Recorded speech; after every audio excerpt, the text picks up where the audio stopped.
Tiru gaya lari Usain Bolt, Rudiger menuai kritik. Kekalahan Jepang diselingi aksi tegil dari Antonio Rudiger yang melakukan gimmick berlari dengan meniru gaya lari Usain Bolt kepada pemain Jepang Takuma Asano. Aksi tengil Rudiger langsung dikritisi oleh legenda timnas Jerman Dietmar Hamann.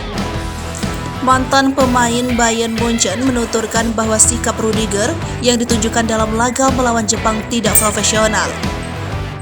Dia menerangkan sikap Rudiger yang cukup arogan dalam perebutan bola tersebut.